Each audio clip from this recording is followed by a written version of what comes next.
Okay, so last मैंने ये model line किस लिए बनाई थी, ताकि आप एक रेक्टेंगुलर शेप को मेंटेन कर पाएँ, ठीक है। उसके अलावा मॉडल लाइन की कोई ज़रूरत नहीं है, तो मैंने सबको सेलेक्ट करके फिलहाल डिलीट कर दिया। ये हमारे पास साइट है बनी हुई, अगर हम उसको देखना चाहें एज ए शेडेड ऐसे दिखती है हमें।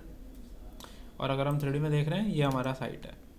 अगर आप रियलिस्टिक में देख रहे थे, मैंने आपको बताया था इसके अंदर सॉइल की प्रॉपर्टी होती है एज ए ग्राफिक्स। तो हम टॉप व्यू में देखते हैं। अब ये अपने पास बिल्डिंग है। अब क्या है, एक तो नॉर्मली पूरा आपने एक्वायर कर लिया एक साइट। अब उसी साइट में आप किसी टाइप का एक और सब सरफेस इसका पार्ट कोई क्रिएट करना चाहते हैं, जहाँ पर आप कोई पार्क, आप कोई रोड, ऐसा कुछ दिखाना चाहें। तो आप देखो, जब आप मासिंगन साइट पर वापस आते हैं, मासिंगन साइट पर आपके पास एक ऑप्शन आता है सब रीजन क्रिएट करने के लिए। यानी कि ये एक रीजन है, इसी का एक सब रीजन आप क्रिएट करना चाहते हैं, तो आप क्रिएट कर सकते हैं विद द हेल्प ऑफ सब रीजन। आप सब रीजन पर क्लिक करें तो अगेन आपके पास शेप आ जाएंगी। आपने शेप को क्लिक किया, आपने बोला कि हमारे पास ये जो पार्ट है ये हमारा रोड है टोटल, और इसको अपने को मटेरियल देना है। तो यहाँ से हम प्रॉपर्टी से ब्राउज करेंगे, ऐड करेंगे न्यू मटेरियल,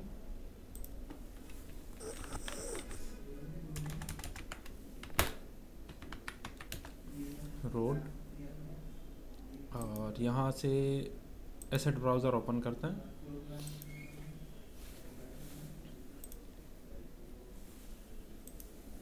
यहाँ से आप चेक कर सकते हैं, ये हमारे पास कुछ एसफाल्ट के मटेरियल्स होते हैं, ठीक है। लेट से मैंने बोला ये डार्क ग्रे एसफाल्ट, ये मटेरियल से मैंने उसे रिप्लेस कर दिया, यानी कि इसकी प्रॉपर्टी आपने जो रोड मटेरियल बनाया उस पर अप्लाई हो गई है। ग्राफिक्स में इसे थोड़ा रेंडर अपीयरेंस कर दे, थोड़ा डार्क हो जाएगा। ओके ओके, ये आपको अलग नज़र आ रहा है। ये बेसिकली आपने एज ए रोड क्रिएट कर दिया। मैंने रोड के साइड में, इसमें लेफ्ट हैंड साइड पे यहाँ एक पार्क है। तो अगेन वापस जाते हैं आप साइड पर, उसका एक और सब रीजन क्रिएट कर रहे हैं। हमने बोला इस रीजन में हमारे पास यहाँ पार्क है, इसको सेलेक्ट किया, ब्राउज़ किया, और यहाँ हमने एक और नया मटेरियल बनाया, ग्रास। एसेट ब्राउज़र में वापस जाते हैं, और यहाँ हमने ये मटेरियल इसको रिप्लेस कर दिया।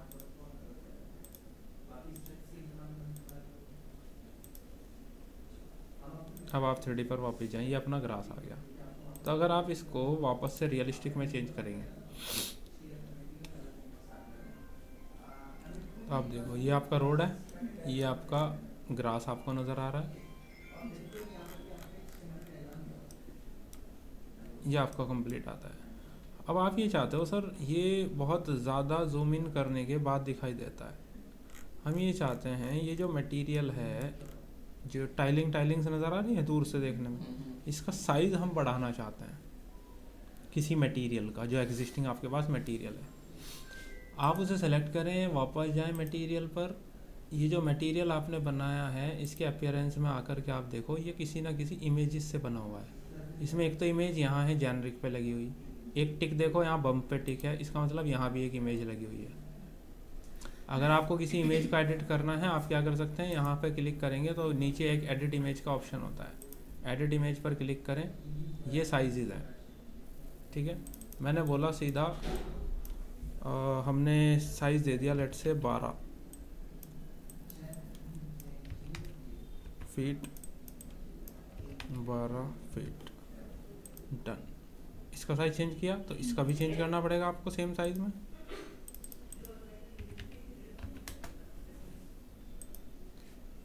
अप्लाई करें, ओके करें। अब आप चेक करो, साइज़ नज़र आ गया बड़ा थोड़ा पहले के कंपैरिजन में। साइज़ भी आप कंट्रोल कर सकते हो। अब उसके बाद साइट पर वापस जाइए, यहाँ हमें कुछ प्लांट्स, ट्रीज़, ये सब दिखाना है। तो इसके लिए मैंने क्या किया, पहले ये जो सिंबल्स हैं मेरे, इनको मैं बाहर कर रहा हूँ।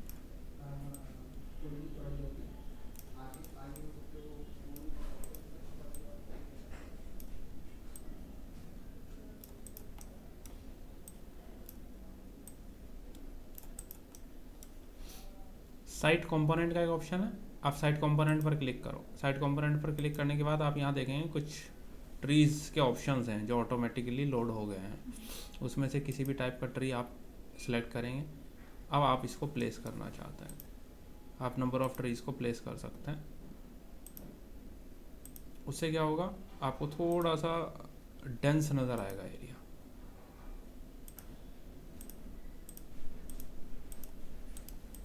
जितने ज़्यादा ट्रीज़ आप लगाएंगे आपकी फ़ाइल उतनी ज़्यादा हैवी होती जाएगी, और अगर आप उसे रियलिस्टिक में देख रहे हैं तो आपके पास सिस्टम थोड़ा ठीक कैपेबिलिटी का होना चाहिए। अब हम बोल रहे हैं सर विजुअलाइजेशन में ये ग्रिड हमें ना दिखाई दें, तो आपने सारे लेवल्स को सेलेक्ट कर लिया। सेलेक्ट करने के बाद राइट क्लिक, हाइड इन व्यू एलिमेंट, यानी कि इस व्यू के अंदर, केवल 3D व्यू के अंदर ये एलिमेंट्स हाइड हो जाएंगे। ठीक है, ओके। बाकी और क्या कंपोनेंट्स अपने पास हैं, साइड कंपोनेंट पर जाइए, वापस लोड फैमिली पर जाइए। यहाँ पर एक फोल्डर होता है आपके पास एंटरेज के नाम से। जब आप एंटरेज के ऑप्शन में जाते हैं तो आपको यहाँ देखने के लिए मिलेंगे कोई फीमेल, कोई मेल, कार एंड ऑल, ये सब ऑप्शंस हैं आपके पास। आपको कोई लोड करने हैं, आप उनको लोड कर सकते हैं, ओपन कर सकते हैं। कंपोनेंट्स लोड हो गए, आपके पास ऑप्शंस हैं, आप उनको प्लेस कर रहे हैं। लेट्स से रोड साइड आपने किसी को खड़ा किया है,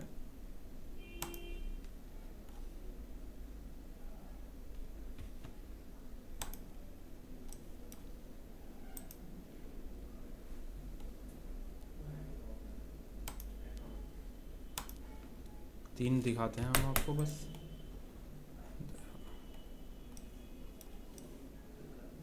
ये सिटिंग पोजीशंस पर हैं, या पार्क में बैठे हैं आराम से, चेंज कर सकते हो आप एज ए ह्यूमन। ये आपको रेंडर्स में नज़र आएंगे ऐसे ही। ठीक है, इनकी पोजीशंस, आप नंबर ऑफ पर्सन्स यहाँ से चेंजेस कर सकते हो। ये कुछ ऑप्शंस इन्होंने हमें यहाँ दे रखते हैं एज ए कैरेक्टर। बाकी वापस जाते हैं, हमें यहाँ पर कोई कार प्लेस करनी है।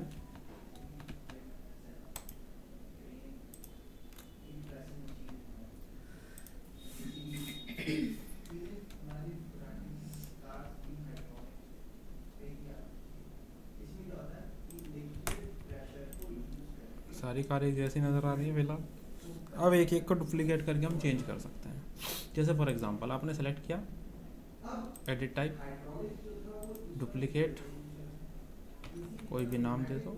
यहाँ देखो रेंडर अपीयरेंस में क्लिक करो, क्लास क्या है, ऑटोमोबाइल्स पे जाओ वापस। ये ऑप्शन है आपके पास, जिस टाइप के आप दिखाना चाहते हैं सेलेक्ट करके आप लोड कर सकते हैं, वही आउटपुट आपको वहाँ मिल जाएगा। ये सारे हैं इनबिल्ट कंपोनेंट्स जो आप यूटिलाइज कर सकते हैं।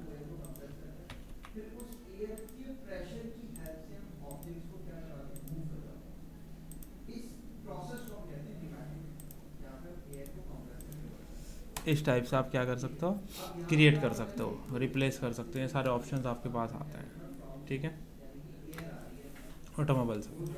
अब बात ये आती है कि सर अगर मैंने जो बनाया उसका मुझे कोई रेंडर निकालना है, अगर आपको कोई उसका रेंडर निकालना है तो आप कैसे निकाल सकते हो, ये आपको देखना है। तो आप क्या कर सकते हो, आपके पास एक टूल होता है RR। जैसे मैं RR प्रेस करता हूँ तो देखो मेरे पास एक ऑप्शन ऐड आता है, रेंडरिंग, यानी कि इसी व्यू का हम एक रेंडर निकालना चाहते हैं। रेंडर जितनी अच्छी क्वालिटी का आपको रिक्वायरमेंट होगा उतना अच्छा ग्राफिक्स आपके सिस्टम में होना चाहिए उसको झेलने के लिए। सेकंड चीज़, उसका टाइम भी उतना ज़्यादा एनहांस हो जाएगा। यहाँ पर सेटिंग्स में अगर आप जाएं आपको कुछ ऑप्शंस मिलते हैं, कुछ चीज़ें आप समझ सकते हैं खुद से, ड्राफ्ट, मीडियम, हाई या बेस्ट। उसके अलावा कुछ और ऑप्शंस भी हैं, कस्टम और एडिट। अगर आप कस्टम पर जाएं, ये क्या है, व्यू स्पेसिफिक, लेकिन अगर मैं एडिट पे जाऊं तो मेरे पास कंप्लीट डिटेल्स आ जाती हैं। मैंने बोला नहीं, मटेरियल और शेडोज़ की भी प्रिसाइज करना है और कितने लेवल्स का रेंडर निकालना है। जितने नंबर ऑफ़ लेवल्स आप डीप करते जाएंगे वो उतना ज़्यादा नॉइज़ को रिमूव करता जाएगा, लेकिन टाइम उतना ही ज़्यादा एनहांस होता जाएगा। बाय टाइम आप यहाँ जाके बोल दो कि सर मुझे तो 60 मिनट देने हैं, 60 मिनट में जितना अच्छा रेंडर निकलेगा निकल जाएगा, जितने लेवल 60 मिनट में कवर अप कर सकता है कर जाएगा। अनटिल सेटिस्फैक्टरी यानी कि रेंडर करता ही जाएगा चाहे वह 24 घंटे हो जाए, जब तक आप खुद से उसे स्टॉप ना कर दें। ये क्वालिटी को फिल्टर आउट करता रहेगा, यानी कि पिक्सल्स को इंक्रीज करता जाएगा करता जाएगा करता जाएगा रिफाइन, जब तक आप ना रोक दें। ये कुछ ऑप्शंस हैं जो एडवांस के अंदर आते हैं। सो हमने बोला लेट से मीडियम हमें निकालना है, इसी उसका है स्क्रीन जो अपने को नज़र आ रही है। दो ऑप्शंस आते हैं, एक स्क्रीन एक प्रिंटर। प्रिंटर जब सेलेक्ट करते हो यहाँ DPI का ऑप्शन आ जाता है, अगर स्क्रीन सेलेक्ट कर रहे हो तो कोई ये ऑप्शन इनेबल नहीं होता। इसका रीज़न ये है, देखो अगर आपको कोई रेंडर इमेज ऐसा निकालना है जो आप डिजिटली यूज़ करना चाहते हो, जैसे आप व्हाट्सएप पर या मेल पर कोई सॉफ्ट कॉपी शेयर करना चाहते हो, लेकिन अगर आपको उसका प्रिंट आउट निकालना है हार्ड कॉपी में, तो आता है आपको प्रिंटर वाला ऑप्शन चूज़ करना पड़ेगा। इसका रीज़न क्या है, यहाँ से आप DPI सेलेक्ट कर सकते हो। DPI हम बोलते हैं डॉट पर इंच, 1 इंच के अंदर जितने ज़्यादा डॉट्स होंगे उतना अच्छा इमेज का प्रिंट आउट आएगा। 600 DPI 300 DPI जो हम लोग फ़ोटोज़ वगैरह अपने प्रिंट आउट निकलवाते हैं वो 300 DPI पर निकलते हैं। वो आप खुद सोच लो उनकी क्वालिटी कैसी आती है। तो 600 DPI प्रिंटिंग बहुत ज़्यादा डीप होगी, उसमें कोई टेंशन नहीं है। हमारे पास फ़िलहाल डिजिटली आप देखो यूज़ होता है, तो स्क्रीन को हम लोग यूज़ कर सकते हैं। तो ये एक ओवरव्यू बता रहा है कि अगर आप इसका रेंडर निकालते हो तो अप्रोक्स जो साइज़ इमेज का आएगा वो 2.6 MB का बनेगा अप्रोक्स एज इट इज़ अगर हम निकालते हैं। नीचे लाइटिंग का स्कीम है कि एक्सटीरियर का आप रेंडर निकाल रहे हो या इंटीरियर का, तो आपको चूज़ करने होंगे एक्सटीरियर वाले ऑप्शन या इंटीरियर वाले ऑप्शन। फिलहाल हम एक्सटीरियर पर हैं। अब एक ऑप्शन में 3 और ऑप्शन दिए गए हैं, जैसे सन ओनली यानी कि केवल सनलाइट को ये कंसिडर करेगा। सन एंड आर्टिफिशियल यानी कि सनलाइट भी और आर्टिफिशियल लाइट भी। जैसे फॉर एग्जांपल मैंने बिल्डिंग के बाहर या रोड के साइड में कहीं स्ट्रीट लाइट्स वगैरह प्लेस कर दूँ तो उनका इफेक्ट मुझे सन ओनली में नहीं दिखेगा। सन एंड आर्टिफिशियल में मुझे सनलाइट और आर्टिफिशियल दोनों का दिखेगा, और आर्टिफिशियल ओनली में सनलाइट पूरी तरह गायब हो जाएगी, केवल जो मैं आर्टिफिशियल लाइट्स लगाऊंगा खुद से केवल उनका इफेक्ट आएगा। 3 ऑप्शंस इसलिए हैं, तीनों इंटीरियर में या 3 एक्सटीरियर में। नाम से क्लियर है, सन ओनली मतलब केवल सनलाइट, सन एंड आर्टिफिशियल दोनों का रिजल्ट मिलेगा। आर्टिफिशियल में केवल आर्टिफिशियल लाइट जो आपने प्लेस की होंगी उसका इफेक्ट आपको नज़र आएगा। इसलिए ये 3 ऑप्शंस अलग अलग दिए गए हैं आपको एक्सटीरियर और इंटीरियर में। फिलहाल सन ओनली सेलेक्टेड है क्योंकि मेरे पास कुछ सिनारियो है नहीं। बैकग्राउंड में फ्यू क्लाउड्स आ रहा है, इसके बारे में भी अभी डिस्कस करते हैं। और लेट से आपने बोला सीधा कि रेंडर, तो अगर हम यहाँ देखें मीडियम में ये 5 लेवल्स ले रहा है, लेवल 1 2 और 5। तो फर्स्ट लेवल के निकालेगा। अभी हमने इसको कोई मटेरियल्स एंड ऑल उसकी भी कस्टमाइजेशन नहीं की थी, ठीक है। तो इसने बहुत बेसिक सा एक रेंडर आपको निकाल के दे दिया। लेकिन अगर आप इस चीज़ को थोड़ा एनहांस कर दो और फिर बोलो रेंडर निकालना है, तो इस बार लेवल्स कितने हो गए? 10। तो यानी कि 5 लेवल्स और इंक्रीज हो गए हैं इस बार रेंडरिंग के लिए।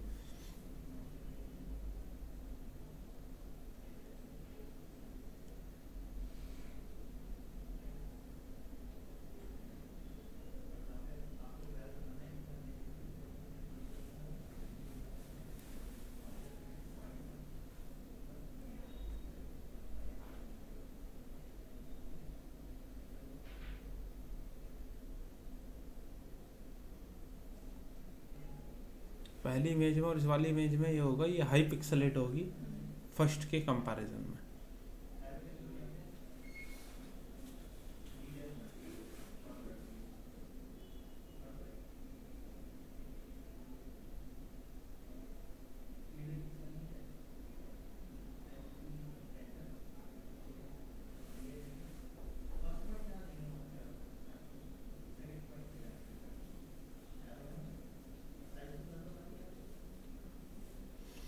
अब देखो रेविट के रेंडर्स बेसिक रेंडरिंग्स निकलती हैं।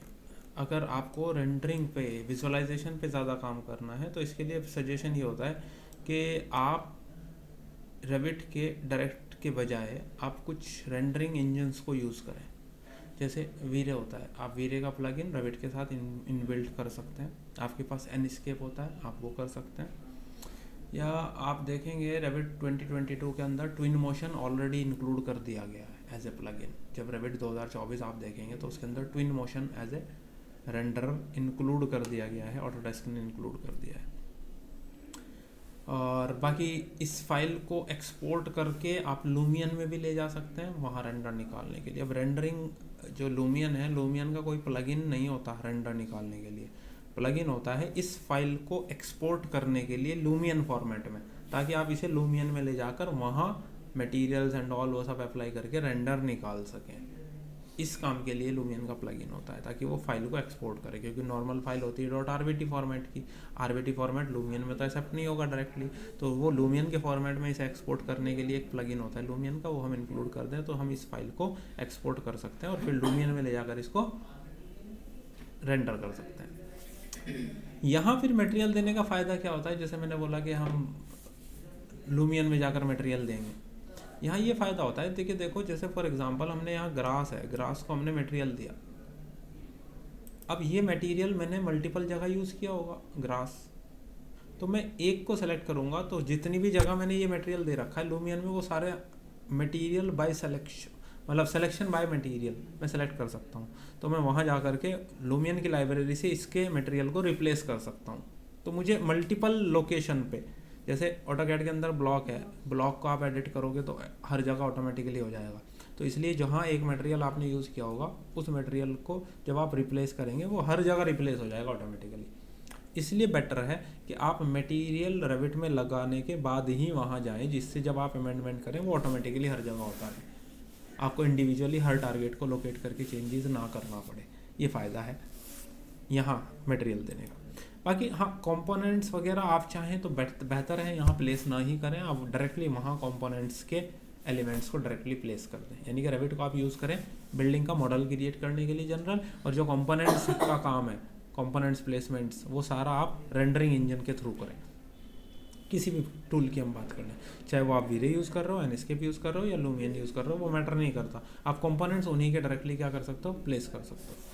और अच्छा, उनकी लाइब्रेरीज जो होती हैं वो बहुत अच्छी होती हैं, मटेरियल के केस में भी और कंपोनेंट्स के केस में भी। जैसे फॉर एन एग्जांपल मैं आपको दिखाता हूँ,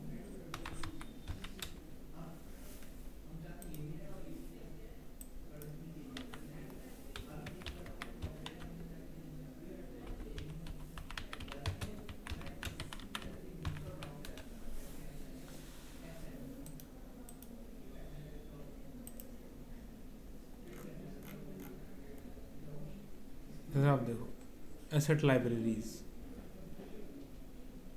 बहुत अच्छे एसेट्स ये प्रोवाइड करता है, जिनको आप बहुत बेटर विजुअलाइजेशन के लिए यूज़ कर सकते हो। ठीक है, ओके। ये लाइट्स एंड ऑल, अब ये इस टाइप की लाइट्स वगैरह ये सब आपको ऑप्शंस रेविट में तो मिलेंगे नहीं, ये तो कस्टमाइज बनाओ वन बाय वन, उसमें टाइम टेक चीज़ है। तो जो इंडस्ट्रियल पॉइंट ऑफ व्यू से हम बात करते हैं, हमारे पास लाइब्रेरीज़ की अवेलेबिलिटी होती है, हम डायरेक्टली उनको क्या करते हैं, यूटिलाइज करते हैं अपने डाटाबेस में। अब जैसे फॉर एग्जांपल हम यहीं की बात करें, वापस साइट पर आ जाएं, अगेन जाएं आप साइट कंपोनेंट, लोड फैमिली, और यहाँ से हम वापस जाएं, हम फीट इंच में काम कर रहे थे तो इंपीरियल पे आते हैं और हम जाते हैं इलेक्ट्रिकल, आर्किटेक्चरल, लाइटिंग अलग से है क्या, लाइटिंग, आर्किटेक्चरल, एक्सटर्नल।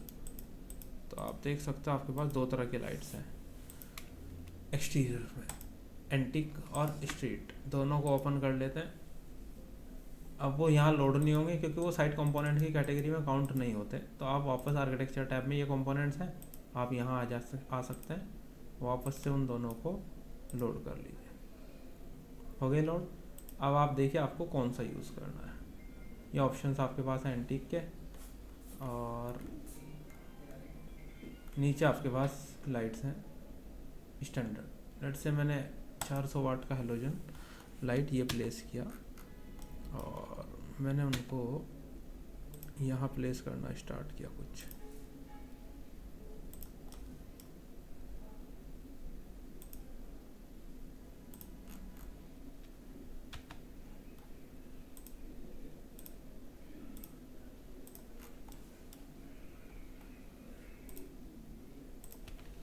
ठीक है। अब मैं 3D पर आपको वापस लाया, मैंने कुछ लाइट्स प्लेस की,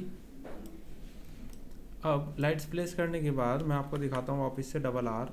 अगर मैं एक्सटीरियर में बोलूँ आर्टिफिशियल ओनली, अभी तक मैंने क्या सेलेक्ट किया था, सन ओनली। अब मैंने इसको रिप्लेस किया artificial only say. Artificial only मैंने सेलेक्ट किया, सेलेक्ट करके मैंने करा रेंडर।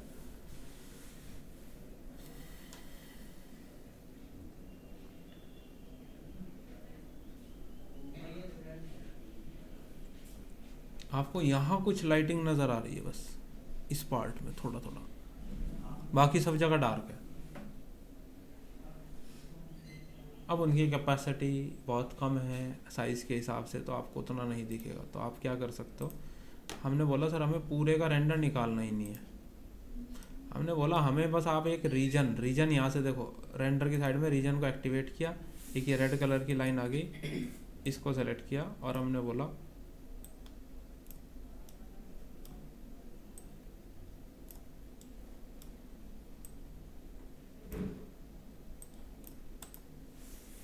इन सबको सेलेक्ट किया।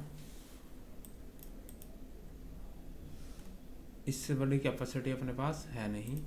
देखते हैं इनकी प्रॉपर्टीज़ हमारे कंट्रोल में है एडिट करनी, तो वहाँ से ऐड कर लेते हैं। क्लिक करते हैं, इनका इल्यूमिनेंस है 85 लक्स। मैं इस इल्यूमिनेंस मतलब लाइट, मैं इल्यूमिनेंस को यहाँ से थोड़ा बढ़ा देता हूँ रैंडम।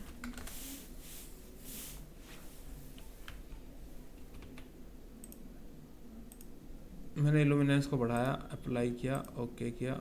अब मैं इतने पार्ट का रेंडर निकाल रहा हूँ बस।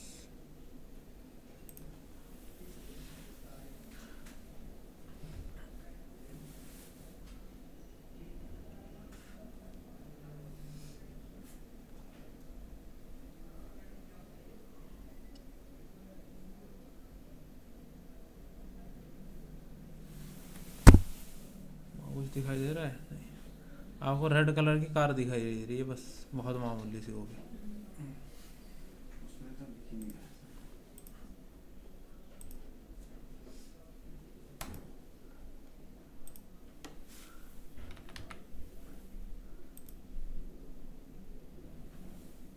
नॉर्मल वाली लाइट लगाते हैं।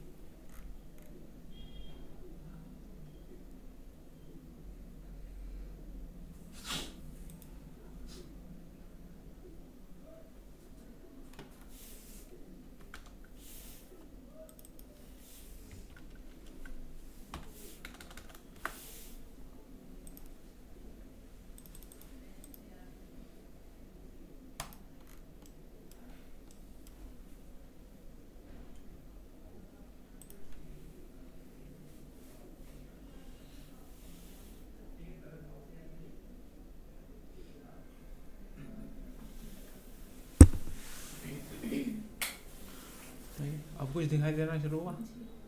तो कैपेसिटी जैसे जैसे आप उनकी एनहांस करोगे, इंक्रीज करोगे, वो उसी तरीके से आपको नज़र आने स्टार्ट होंगे। तो मेन लॉजिक समझ में आया? ये स्कीम जो मैं बोल रहा हूँ, आर्टिफिशियल या सन ओनली या दोनों इफेक्ट। अब सनलाइट में तो इतनी लाइट दिखेगी ही नहीं आपको एक्सटीरियर में।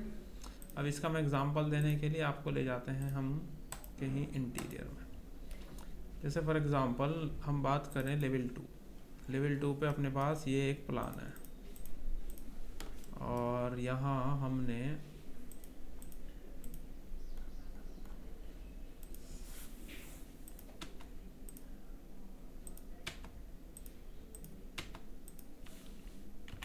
कुछ कंपोनेंट्स प्लेस कर रखे हैं। जब आप 3D में जाते हो, 3D के जस्ट साइड में देखो एक एरो होता है, इस पर अगर आप क्लिक करो, यहाँ एक कैमरे का ऑप्शन होता है, कैमरा व्यू।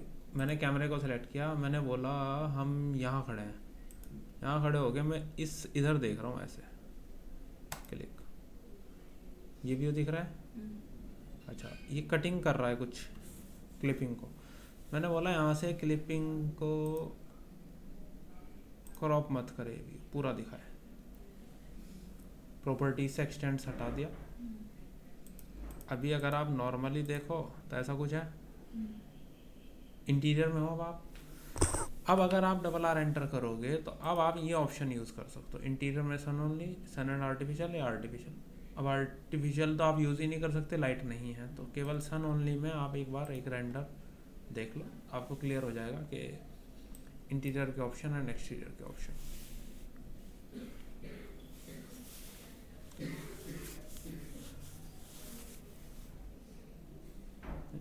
ग्लास बिल्कुल क्लियर है, ग्लेजिंग। चलो, अब मैंने बोला सर एक काम करते हैं, यहाँ आते हैं कर्टेन सिस्टम पर, एडिट टाइप में जाते हैं। एडिट टाइप में जाने के बाद यहाँ कर्टेन पैनल का एक ऑप्शन है। कर्टेन पैनल में अगर हम आते हैं, यहाँ कोई ऑप्शन नहीं है। हमने बोला एक काम करो, ग्लेज्ड सेलेक्ट करो, ठीक है। अब देखना यह है कि ग्लेज्ड, जाते हैं मैनेज, मैनेज के अंदर मटेरियल, यहाँ पे देखो कोई ग्लेज्ड मटेरियल होगा आपका, TEFG, ग्लास क्लियर ग्लेजिंग। मैंने बोला सर थोड़ा ब्लूइश कलर दो, ठीक है, और टिंट एक्टिवेट कर दिया। टिंट में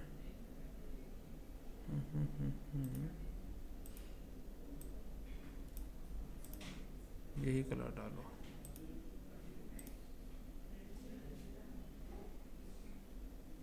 ठीक है। नाउ कैमरा व्यू पर वापस आते हैं।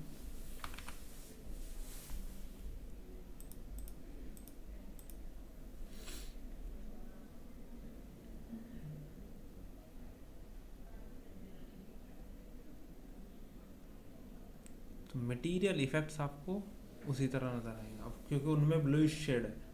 जब अंदर लाइट आएगी वो भी ब्लूइश होगी, तो देखो आपके रेंडर में ब्लूनेस नज़र आ रही है आपको, ब्लू कलर स्प्रेड हो गया, ठीक है। तो मटेरियल का इफेक्ट एग्जैक्टली आपको नज़र आएगा, जिस हिसाब से भी आप मटेरियल और लाइटिंग को चूज़ करेंगे, उसी तरीके से आपके रेंडर्स यहाँ नॉर्मली निकलेंगे। रेविट के स्टैटिक रेंडर्स यूज़ किए नहीं जाते, देखो हमेशा किसी ना किसी टूल को ही आपको यूज़ करना होगा, रेंडरिंग इंजन को, आपको बेटर रिजल्ट्स नहीं मिल पाएंगे। वापस आते हैं अपने साइट के ऑप्शन पर। यहाँ मुझे कोई कट करना है, लेट से कहीं पर आपने कोई पूल बनाया हो या कुछ बनाया हो, तो साइट में वो तो हमें नीचे दिखाना है। अब नीचे कैसे दिखाई देगा, जब इसके अंदर कटिंग होगी। तो अगर आप वापस से मासिंग एंड साइट पर आते हैं, आपके पास वहाँ एक ऑप्शन आता है स्प्लिट सरफेस का, ठीक है। आपने स्प्लिट सरफेस क्लिक किया, कौन सी स्प्लिट करनी है, मैंने बोला ये। कहाँ से करनी है, मैंने बोला यार इतने पोर्शन को स्प्लिट कर दो। अब अगर आप यहाँ आकर के देखें, ये स्प्लिट हो गया, इसे सेलेक्ट करके आप डिलीट करो तो नीचे क्या हुआ, खाली। मैं साइट पर वापस आ गया, मैंने बोला यहाँ पर मुझे वॉल बनानी है,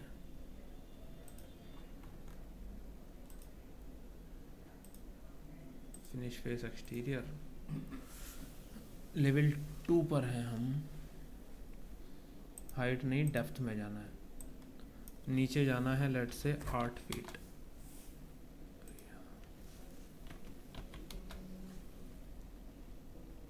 अब आप देखो, अब ये पॉइंट क्या है, स्नैप ही नहीं कर सकते, अब आप बना नहीं सकते। मॉडल लाइन नहीं, मॉडल लाइन से बना सकते हो, हम तो वॉल बना रहे हैं ना, वॉल में आप इनको चूज नहीं कर पा रहे हो। अगर आप मॉडल लाइन लेते हो तब भी आप ये स्नैप नहीं कर पाओगे। प्रॉब्लम क्या है, कहने का मतलब ये है कि देखो मैं अनडू कर रहा हूँ कुछ स्टेप्स, ये आप स्प्लिट मत करो, पहले आप अपनी वॉल बनाओ, कितना एरिया आपको कवर करना है। डेप्थ में मैंने बोला मुझे जाना है 8 फीट, यहाँ से मैंने चूज़ किया अपनी वॉल टाइप, और मैंने उतना पार्ट बता दिया इनको जितना मुझे कवर करना है। बन गई मेरी वॉल। अब मैं यूज़ करूँगा कि यार मुझे मासिंग एंड साइड में स्प्लिट करना है सरफेस को, इसको। अब अगर मैं जाऊँगा तो मैं इस पॉइंट को स्नैप कर सकता हूँ, देखो जो पहले वॉल बना। अब आप ओके कर दो, ये अलग आ गया। अब इसे सेलेक्ट करके आप डिलीट कर दो, वॉल ऑलरेडी बनी हुई है। समझ आया लॉजिक? आगे अब आप क्या कर सकते हो, इन वॉल्स को लेवल 1 से थोड़ा सा ऊपर निकालना है मुझे, फॉर एग्जांपल ज़्यादा नहीं, बस 1 फीट, 1 फीट ऊपर 8 फीट नीचे, तो आपको वॉल कुछ इस तरीके से नज़र आएगी होंगी। मैं वापस गया साइट पर, मैंने बोला मुझे लगाना है फ्लोर और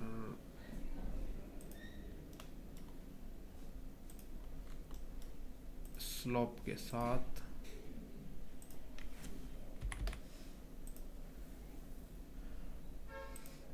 टेल पर 1 फीट आ रहा है, टेल पे मैंने कर दिया 0 और हेड पे आकर के मैंने कर दिया है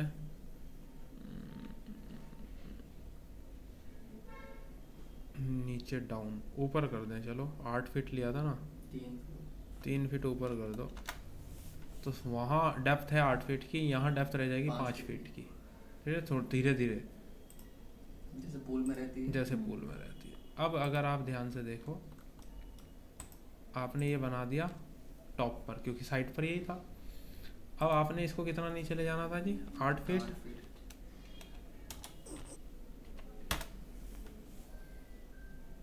नीचे चला गया।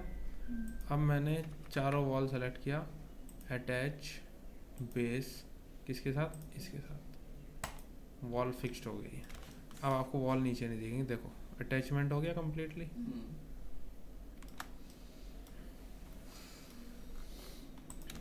अब इस तरीके से आप ये शेप बना पाओगे। तो स्प्लिट सरफेस बाद में यूज़ करना है, पहले जो आपको मॉडल करना है वो मॉडल कर लो और उसके बाद आप स्प्लिट सरफेस को यूज़ करो। तो उससे क्या होगा, आप एग्जैक्टली उसको स्नैप करके स्प्लिट कर पाएंगे, तो उससे आपको बेटर रिजल्ट मिलेगा। फिर ये जो साइट मैंने बनाई थी, कहीं पर रैंडम है वैल्यूज़, क्योंकि अभी तक जब मैंने बनाए थे ना ये सब 0 0 पर थे। अभी मैंने इसे एडिट किया, मैंने बोला कुछ और पॉइंट्स प्लेस करने हैं, जहाँ पर कुछ ऐसी जगह है जहाँ पर थोड़ा सा राइज है, जहाँ थोड़ा सा लो है।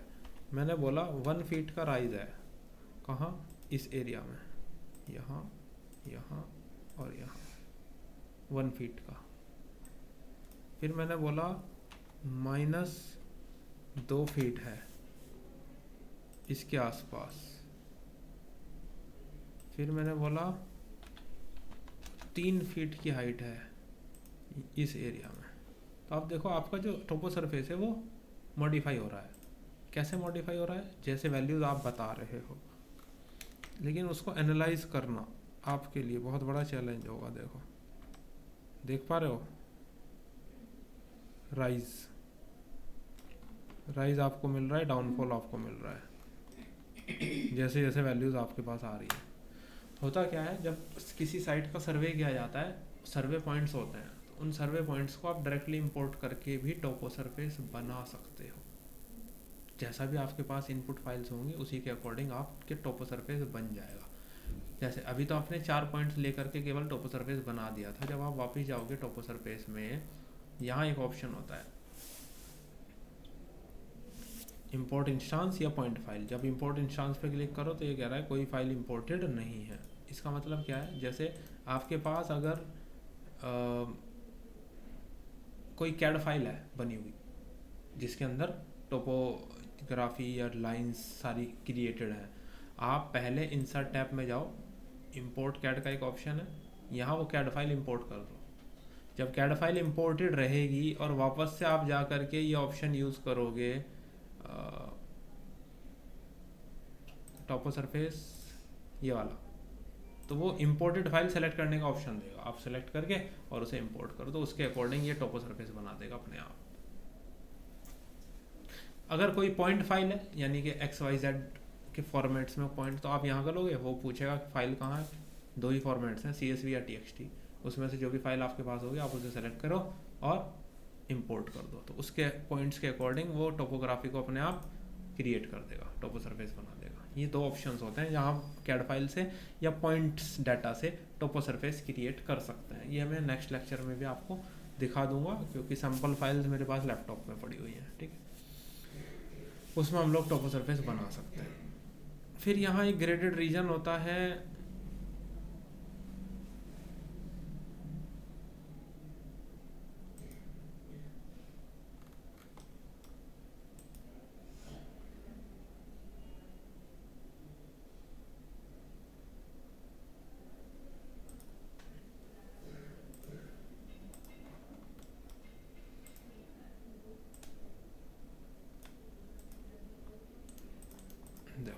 समझ, यहाँ 1 फीट है, यहाँ 1 फीट है, यहाँ 0 है, यहाँ 0 है, 1 2 3, फिर यहाँ आके 2 फीट पर आ गई।